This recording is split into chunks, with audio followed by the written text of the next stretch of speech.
انا حتى انت تحسم لنا. سد المايك عشان انت شو ذا، عشان انت تحسم لنا مساله من لديه مشكله في الصحراء.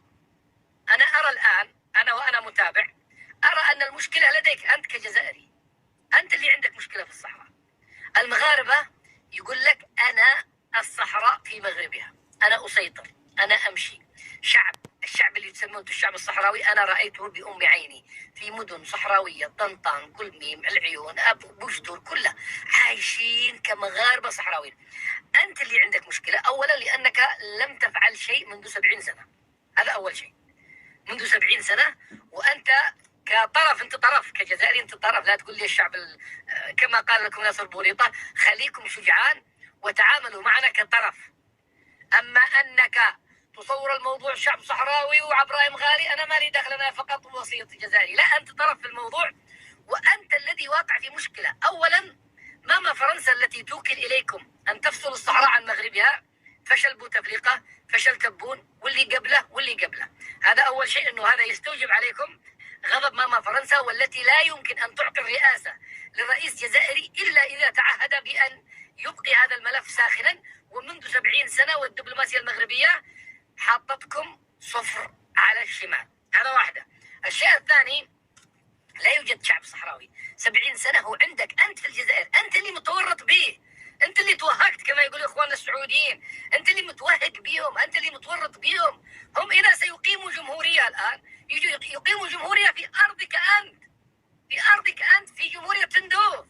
اما الصحراويين عايشين فيها وقاعدين اجيال 70 جيل مولودين تريد انت تقنع واحد ساكن في المخيمات ما يقدر ياكل، ما عنده حمام، ما عنده شيء، يجي يحرر واحد ساكن في العيون؟ منو هذا الحمار اللي ممكن يصدقك؟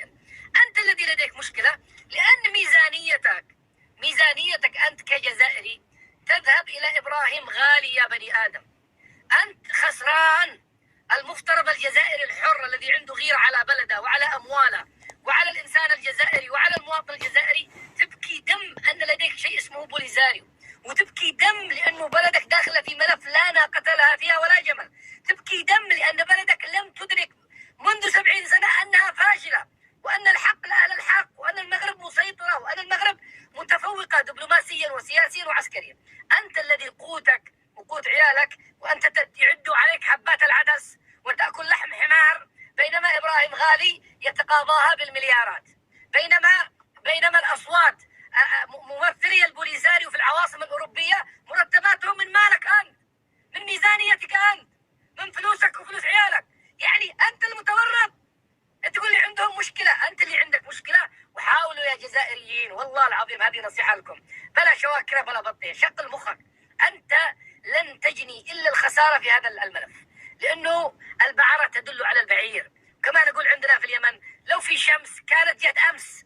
ما في يا اخي 70 سنه وانت صفر. تخيل ما تقدمت خطوه واحده. حتى المخيمات يا اخي، انت سكنت بني ادم ومعيشهم كالبهائم. على الاقل العيون قبل 70 سنه كانت قاحله، اليوم بلد جميل، وقد يحتضن مباراه من مباريات كاس العالم، وقد يزوره الناس والمشجعين من جميع انحاء العالم الى العيون. انت معيشهم الى الان بعد 70 سنه ما قدرت حتى تبني لهم مخيمات كالتي تبنى للفلسطينيين اللاجئين. الفلسطيني الذي يطردون الصهاينه بيعملوا مخيمات احسن من مخيماتكم، وعايشين احسن من مخيماتكم.